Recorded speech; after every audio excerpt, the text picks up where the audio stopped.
So today's video is going to be about charter schools. So what is a charter school? A charter school is a school that is publicly funded and operates under a different set of guidelines. In exchange from the state laws and regulations that traditional public schools go through, charter schools are bound by a contract which goes over the academic goals, the fiscal guidelines, accountability requirements, and the school's mission. It started in Minnesota and expanded its way to DC, and now it consists of 7,300,000 students. Charter schools are run by a school principal and run by an appointed board. The appointed board consists of the following: independent chartering boards, state education agencies, higher education institutions, non-governmental education entities, nonprofit organizations, and local education. Now, while charter schools are a viable alternative to public schools, they're not the same as private schools. Charter schools are funded through state, federal, and or local government. Private schools are funded through either donations, grants, or tuition. The tuition for a private school will amount to $12,350 per year. They mandate admission and other requirements selectively. Because of that, the background of a typical student in a private school is less likely to be ethnically diverse than a charter school. Private schools are also motivated by political and religious influences, but by contract, charter schools are not allowed to have any political or religious influence. So like I said before, charter schools were designed as an alternative approach to a traditional public school. So the reason why charter schools were started were to have more opportunities such as arts and technology.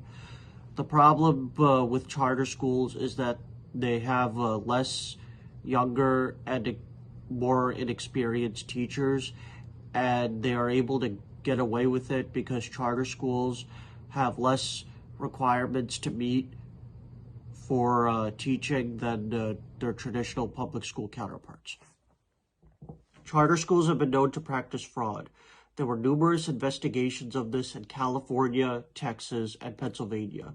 According to Philadelphia Inquirer Martha Woodall, they took money out of the schools and used it to participate in questionable deals. They also have been noted to have unqualified relatives on their payroll. So money that was supposed to be put into special education programs were actually put into activities that had nothing to do with the charter schools themselves. There were a lot of concerned parents, and they were told by the Board of Trustees not to ask questions. This happened in 19 out of 74 schools, in charter schools in Philadelphia, and the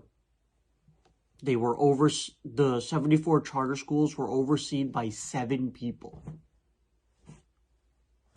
The National Center of Special Education found that having a learning disability will impact whether or not a child will get admitted into the charter school.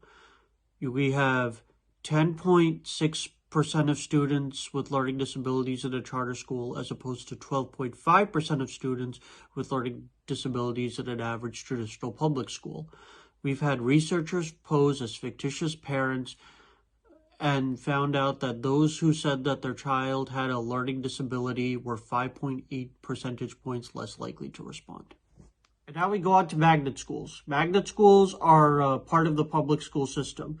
Now, unlike private schools that operate outside the district and charter schools, which are public schools with private oversight, magnet schools will function under the same administration and board as a traditional public school. Magnet schools began in the late 1960s and early 1970s. They were formed to attract student zones.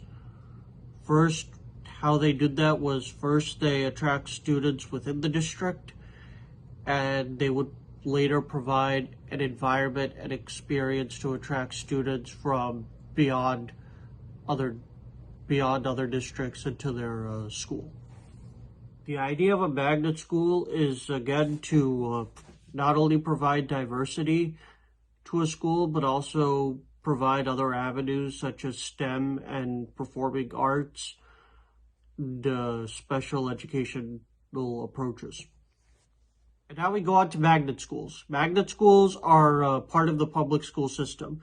Now, unlike private schools that operate outside the district and charter schools, which are public schools with private oversight, magnet schools will function under the same administration and board as a traditional public school. Magnet schools began in the late 1960s and early 1970s. They were formed to attract student zones. First, how they did that was first they attract students within the district, and they would later provide an environment and experience to attract students from beyond other districts into their school. The idea of a magnet school is, again, to not only provide diversity to a school, but also provide other avenues such as STEM and performing arts, and special educational approaches. The problem with magnet schools is that they are not socioeconomically balanced compared to their traditional public school counterparts. They're less eligible for reduced price lunches, and free lunches.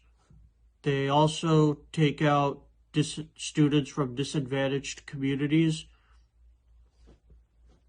And when they take the students away, the gifted students from traditional public schools, they also draw away the resources. And they also leave out non-native English speakers. So the solution to this whole mess is not charter schools, magnet schools, and/or private schools. The solution is properly funded public schools and properly allocating salaries to public school teachers.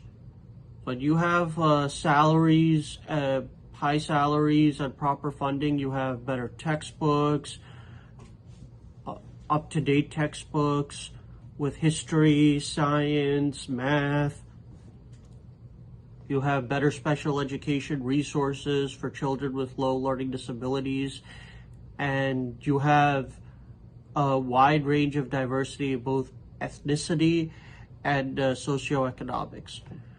Did you know that with the framework of socioeconomics, students perform better in integrated socioeconomic backgrounds and ethnic backgrounds than more homogeneous backgrounds?